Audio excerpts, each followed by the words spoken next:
Sahabat suluk nurani yang dirahmati Allah, pernahkah kamu merasa hidup ini terlalu berat? Bukan karena masalahnya besar, tetapi karena ada sesuatu yang tidak kamu sadari, yang diam-diam sedang kamu lakukan. Sesuatu yang membuat dadamu sesak, membuat pikiranmu tak berhenti berputar, membuatmu merasa harus kuat sendirian. Bagaimana jika selama ini yang membuatmu lelah bukan ujian yang Allah berikan, tetapi karena kamu mencoba mengambil kendali atas sesuatu yang sejak awal bukan milikmu? Bagaimana jika beban itu terasa seperti gunung karena kamu memikulnya di pundakmu sendiri? Padahal ada zat yang maha kuat yang tidak pernah tidur, yang sejak awal sudah menggenggam seluruh takdirmu. Mungkin yang perlu kamu lakukan hari ini bukan mencari jalan keluar baru, tetapi berhenti sejenak dan belajar meletakkan kembali apa yang seharusnya memang berada di tangan Allah.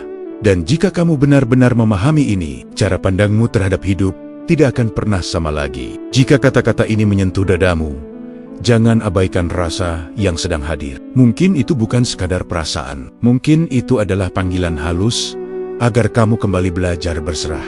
Di ruang ini, kita tidak belajar menjadi kuat sendirian. Kita belajar meletakkan beban dengan perlahan. Belajar memahami bahwa tidak semua harus kita genggam, dan tidak semua harus kita selesaikan sendiri. Jika kamu ingin terus berjalan dalam perjalanan batin yang lembut seperti ini, temani Suluk Nurani dengan cara sederhana. Subscribe agar tidak tertinggal setiap renungan. Like sebagai tanda bahwa hatimu ikut hadir. Dan tuliskan amin di kolom komentar sebagai doa kecil yang kita panjatkan bersama. Semoga setiap langkahmu semakin ringan. Semoga dadamu kembali lapang. Dan semoga Allah selalu membimbingmu untuk meletakkan segala sesuatu di tempat yang seharusnya.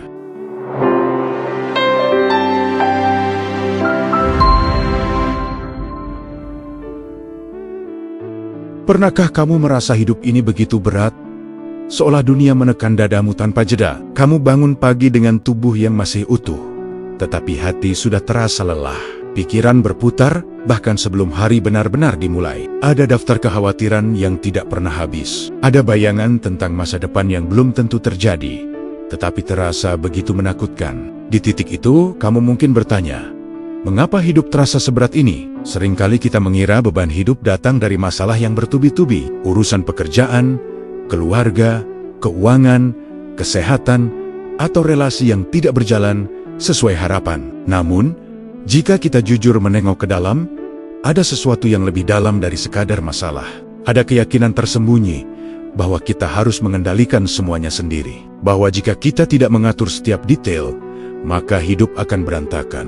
Keyakinan inilah yang perlahan membuat dada terasa sesak. Kita terbiasa merasa menjadi pengatur utama hidup.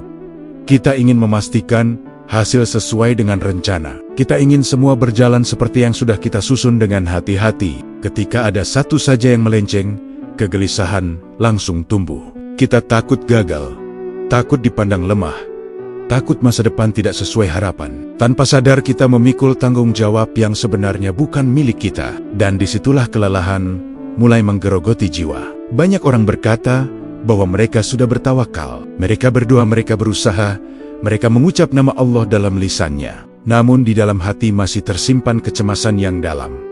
Masih ada ketakutan yang terus dihitung ulang. Masih ada pikiran yang sibuk memprediksi kemungkinan buruk. Jika hati masih diliputi kecemasan seperti itu, bisa jadi beban itu belum benar-benar diserahkan. Bisa jadi kita hanya melepaskan dengan lisan, tetapi masih menggenggam dengan hati. Padahal, Allah tidak pernah meminta kita memikul takdir. Allah hanya meminta kita menjalani peran. Tugas manusia adalah berusaha dengan sungguh-sungguh, menjaga niat, memperbaiki diri, dan melangkah dengan ikhtiar yang halal. Soal hasil, itu adalah wilayah Allah.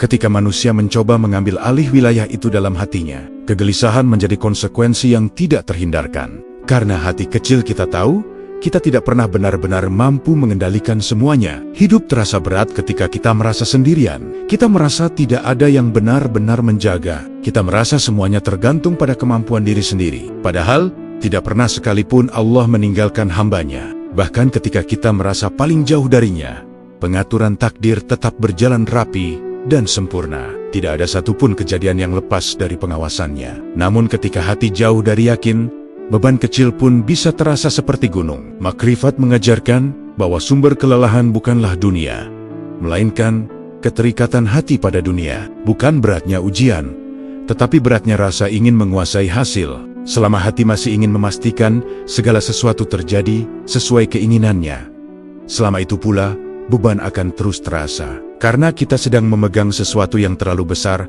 untuk digenggam oleh manusia yang lemah. Mungkin selama ini kamu merasa lelah karena masalah yang datang silih berganti. Namun, cobalah bertanya lebih dalam. Apakah kamu lelah karena ujiannya? Atau karena kamu merasa harus menjadi pengendali utama hidupmu? Apakah kamu benar-benar percaya bahwa Allah Maha Mengatur?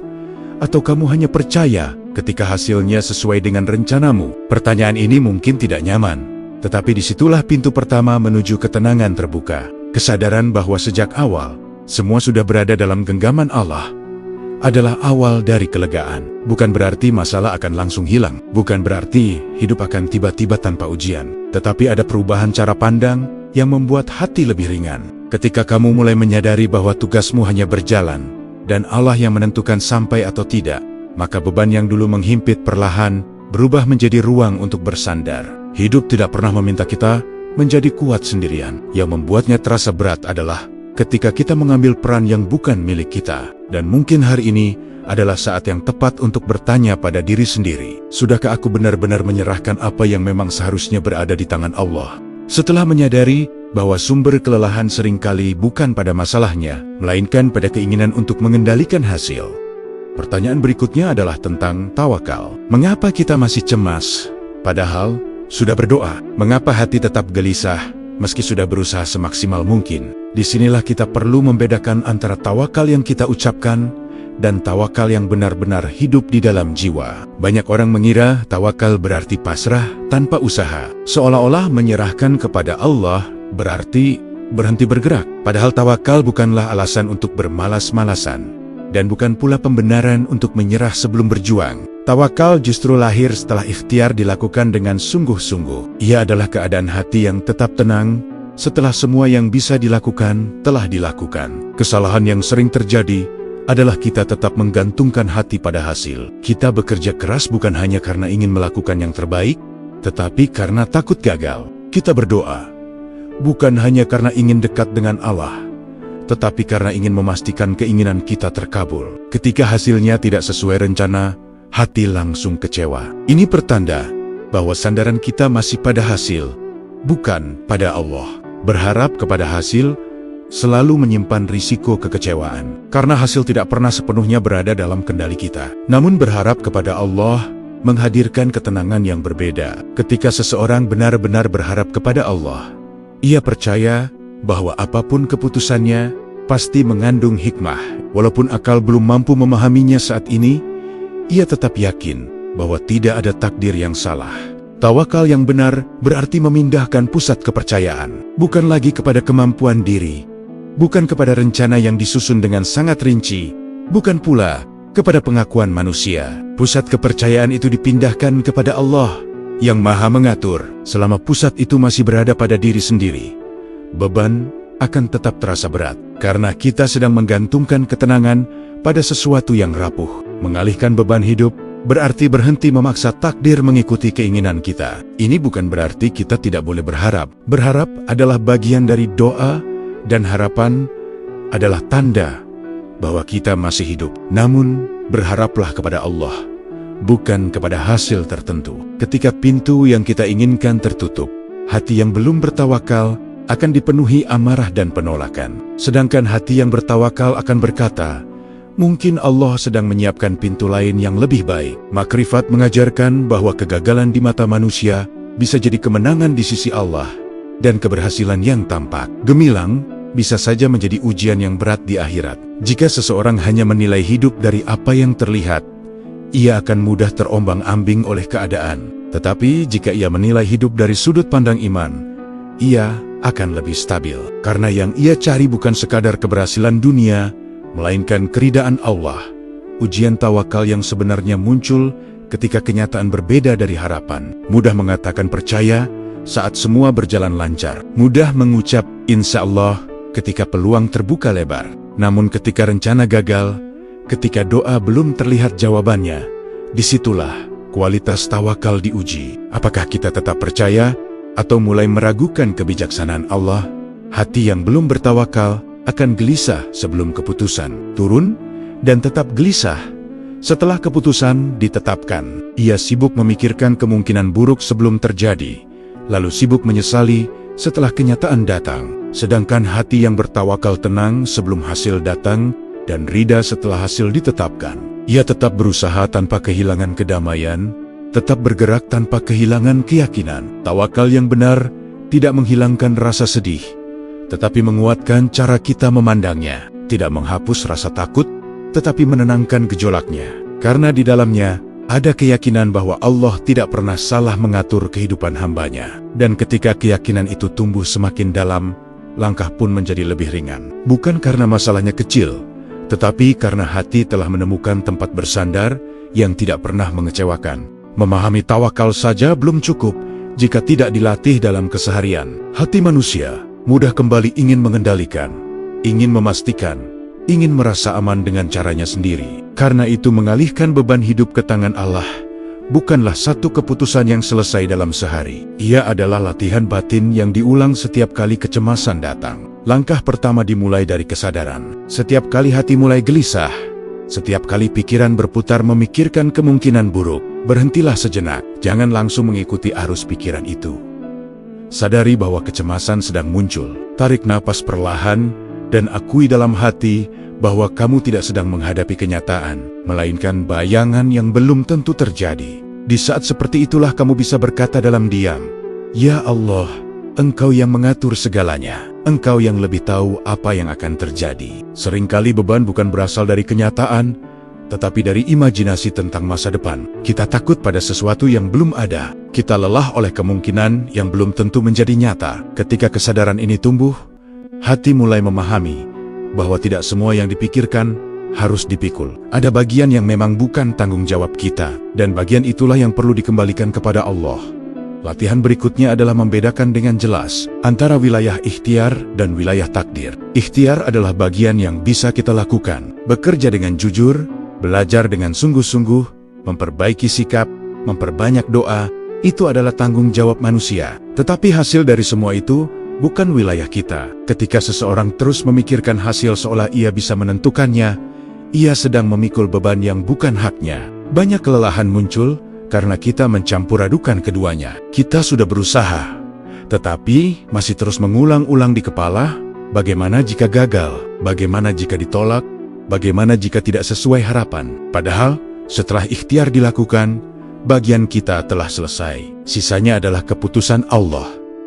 Ketika hati menerima batas ini dengan tulus, ketegangan perlahan menurun. Kita tetap bergerak, tetapi tidak lagi dikejar oleh ketakutan yang berlebihan. Latihan yang tidak kalah penting adalah menanamkan rida sebelum takdir itu datang. Kebanyakan orang baru mencoba menerima setelah kenyataan terjadi. Padahal, hati bisa dilatih sejak awal untuk siap menerima segala kemungkinan. Ini bukan berarti tidak punya harapan. Ini berarti meyakini bahwa pilihan Allah selalu lebih tepat daripada pilihan kita sendiri. Dengan keyakinan seperti ini, hati tidak mudah hancur ketika hasil berbeda dari rencana. Ketika ujian datang, hati yang telah dilatih akan lebih stabil. Ia mungkin tetap merasa sedih, tetapi tidak merasa ditinggalkan. Ia mungkin tetap kecewa, tetapi tidak merasa dihukum. Karena di dalam dirinya sudah ada keyakinan bahwa semua yang Allah tetapkan mengandung hikmah. Dari sudut pandang ini, masalah tidak lagi dipandang sebagai ancaman,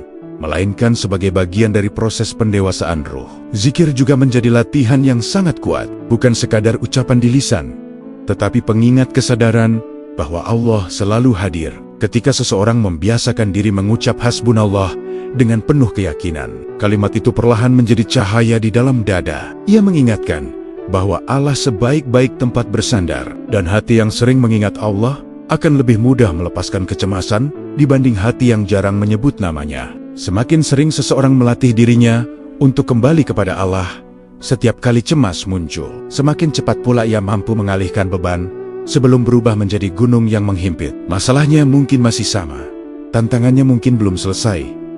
Namun yang berubah adalah cara memandangnya. Dari merasa sendirian menjadi merasa ditemani, dari merasa terancam menjadi merasa dijaga. Pada titik ini, seseorang mulai menyadari bahwa ketenangan bukan hadiah dari dunia yang bebas masalah.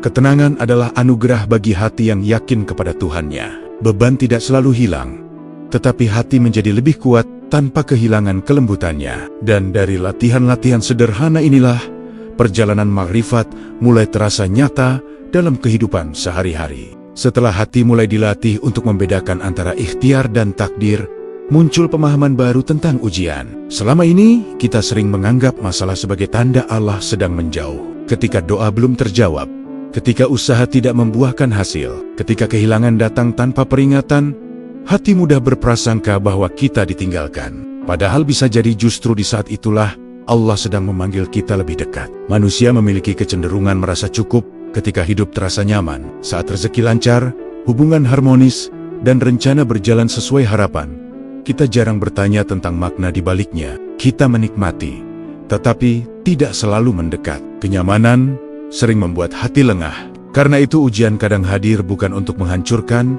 melainkan untuk menyadarkan. Ia seperti sentuhan halus yang membangunkan jiwa dari kelalaian. Banyak orang benar-benar mengenal Allah justru saat gagal, saat harapan runtuh, saat rencana hancur, saat sandaran dunia terasa rapuh. Di titik terendah itulah doa menjadi lebih tulus, sujud menjadi lebih lama, air mata menjadi lebih jujur. Dan dalam kesunyian itulah, seseorang mulai merasakan kedekatan yang tidak pernah ia rasakan sebelumnya. Bukan karena hidup menjadi mudah, tetapi karena hati mulai sadar bahwa tidak ada tempat bergantung selain Allah. Perubahan besar terjadi ketika pertanyaan di dalam hati berubah. Dari yang sebelumnya berkata, "Mengapa ini terjadi padaku?" menjadi apa yang ingin Allah ajarkan kepadaku melalui ini. Pertanyaan pertama lahir dari penolakan dan kekecewaan. Pertanyaan kedua lahir dari keimanan dan kepercayaan. Ketika sudut pandang ini berubah, ujian tidak lagi dipandang sebagai hukuman, melainkan sebagai proses pembimbingan. Makrifat mengajarkan bahwa setiap kesulitan mengandung pesan. Ada sifat yang sedang dibersihkan, ada kesabaran yang sedang dilatih, ada ketergantungan yang sedang dipindahkan. Selama manusia masih merasa dunia adalah sumber kekuatan dan keamanan, ia tidak akan merasakan manisnya bersandar sepenuhnya kepada Allah. Maka ujian datang untuk memindahkan sandaran hati dari yang rapuh kepada yang maha kokoh. Tidak berarti rasa sakit itu hilang seketika, tidak berarti kesedihan tidak terasa. Namun hati yang memahami rahasia ini tidak lagi memberontak berlebihan. Ia mungkin menangis, tetapi tidak putus asa. Ia mungkin kecewa, tetapi tidak kehilangan arah. Karena ia tahu bahwa badai pun berada di bawah perintah Allah. Tidak ada satupun ujian yang datang tanpa ukuran yang telah disesuaikan dengan kemampuan hambanya. Ketika seseorang mulai menerima dengan lapang, bukan berarti ia menyukai rasa sakitnya. Ia hanya memilih percaya pada kebijaksanaan di baliknya. Dan kepercayaan inilah yang membuat rasa sakit perlahan kehilangan kekuatannya untuk menghancurkan. Dari sudut pandang ini, ujian berubah menjadi tangga. Setiap kesulitan yang diterima dengan iman, meninggikan derajat, membersihkan dosa, dan melembutkan hati. Ada banyak hal yang dulu kita tangisi, tetapi ternyata menyelamatkan kita di masa depan. Ada kegagalan yang terasa memalukan, tetapi justru mengarahkan pada jalan yang lebih tepat. Ada kehilangan yang terasa menyakitkan, tetapi mendekatkan kepada Allah dengan cara yang tidak pernah kita duga. Ketika menoleh ke belakang, kita mulai melihat pola yang rapi. Takdir tidak pernah acak. Semuanya tersusun dengan hikmah yang dalam. Hidup bukan tentang menghindari ujian. Ujian adalah bagian dari perjalanan menuju kedewasaan ruh. Jika setiap kesulitan dipandang sebagai dorongan naik, bukan pukulan mundur, maka hati menjadi lebih kuat. Bahkan rasa syukur pun mulai tumbuh bukan hanya saat diberi nikmat, tetapi juga saat diberi kesulitan. Karena keduanya sama-sama jalan menuju Allah. Di titik ini, beban hidup tidak lagi sepenuhnya terasa sebagai tekanan. Ia berubah menjadi pengingat bahwa kita sedang dibimbing. Ujian bukan tanda Allah menjauh, tetapi cara Allah menarik hambanya lebih dekat. Dan ketika rahasia ini dipahami, hati tidak lagi merasa sendirian dalam menghadapi badai. Ia tahu bahwa di balik setiap kesulitan, ada tangan yang tak terlihat sedang menuntun langkahnya dengan penuh kasih sayang. Pada akhirnya, ketika seseorang benar-benar mulai mengalihkan beban hidupnya ke tangan Allah, perubahan pertama yang terasa bukan pada keadaan luar, melainkan pada suasana batinnya. Masalah mungkin masih ada, ujian mungkin belum selesai, doa mungkin belum terlihat jawabannya. Namun, Ada ketenangan yang perlahan tumbuh di dalam dada. Ia tidak lagi mudah panik seperti dulu. Ia tidak lagi merasa sendirian menghadapi hidup, karena pusat sandarannya telah berpindah dari dunia kepada Allah. Hati yang telah berserah tidak lagi sibuk mengeluh kepada manusia. Ia lebih memilih berbicara dalam sujudnya. Ia lebih nyaman menangis di hadapan Allah daripada mencari simpati berlebihan dari dunia. Bukan berarti ia tidak boleh bercerita, tetapi sandaran utamanya bukan lagi pada makhluk. Setiap curahan hatinya justru semakin mendekatkannya kepada Allah. Dari situlah lahir kedewasaan yang lembut, bukan keras, bukan penuh amarah, tetapi penuh kepercayaan. Tanda berikutnya adalah berkurangnya rasa iri terhadap jalan hidup orang lain. Ia tidak lagi membandingkan rezeki, pencapaian, atau ujian yang dialami. Ia memahami bahwa setiap hambanya memiliki takdir yang telah diukur dengan sangat tepat. Apa yang terlihat ringan pada orang lain, belum tentu ringan di sisi Allah. Apa yang terlihat berat pada dirinya, belum tentu buruk dalam rencananya. Kesadaran ini membuat hati lebih lapang dan pikiran lebih jernih. Orang yang telah menyerahkan beban kepada Allah juga lebih mudah menerima kenyataan yang tidak sesuai harapan. Ketika pintu yang diinginkan tertutup, ia tidak memaksa membukanya dengan kekecewaan yang berkepanjangan. Ia tetap berusaha, tetap bergerak, tetapi tanpa kehilangan kedamaian. Ia percaya bahwa keterlambatan bukan penolakan, dan kegagalan bukan akhir dari segalanya. Ia sadar bahwa Allah Maha mengatur dengan hikmah yang sempurna. Masa depan pun tidak lagi terasa menakutkan seperti dulu. Ia tetap merencanakan dengan bijak, tetap bekerja dengan sungguh-sungguh, tetapi tidak menggantungkan kebahagiaannya pada hasil rencana itu. Ia menjalani hari ini dengan tanggung jawab, tanpa terbebani bayangan esok yang belum tentu terjadi. Karena ia tahu bahwa masa depan adalah wilayah Allah, dan Allah tidak pernah salah memilihkan takdir bagi hambanya. Yang paling indah dari semua tanda itu adalah munculnya rasa dekat dengan Allah dalam setiap keadaan. Doa terasa lebih hidup, zikir terasa lebih menenangkan. Ibadah tidak lagi sekadar kewajiban, tetapi kebutuhan jiwa yang ingin terus berada dalam lindungannya. Dari sinilah, seseorang mulai memahami bahwa kebahagiaan bukan ketiadaan masalah, melainkan kehadiran Allah di dalam setiap masalah. Jika hari ini masih ada beban yang kamu genggam erat, mungkin sudah waktunya untuk duduk sejenak dalam diam. Tarik napas perlahan dan katakan dengan tulus, "Ya Allah, aku lelah mengatur semuanya sendiri. Aku serahkan hidupku, masa depanku, keluargaku, rezekiku, dan seluruh urusanku kepadamu. Tuntun aku agar tetap berusaha tanpa kehilangan tawakal. Kuatkan hatiku untuk menerima apapun yang Engkau pilihkan untukku." Semoga Allah melembutkan hati kita semua. Semoga Allah menenangkan jiwa yang sedang gelisah. Semoga setiap beban yang terasa berat menjadi jalan untuk semakin dekat kepadanya. Ya Allah, jadikan kami hambanya yang percaya sebelum melihat, yang tetap bersandar meski belum memahami, dan yang tetap yakin bahwa setiap takdir-Mu mengandung kasih sayang yang tersembunyi. Jika kisah dan perjalanan ini menyentuh hatimu, jangan ragu untuk subscribe, like, dan tinggalkan komen di channel Suluk Nurani ini. Semoga setiap tayangan menjadi pengingat yang menenangkan dan menambah keimanan kita. Semoga apa yang kita renungkan hari ini menjadi cahaya dalam langkah hidup kita. Dan semoga Allah selalu memegang tangan kita dalam setiap fase kehidupan, sehingga kita tidak lagi berjalan dengan dada yang sesak, tetapi dengan hati yang yakin bahwa selama Allah yang memegang takdir kita, tidak ada alasan untuk takut berlebihan.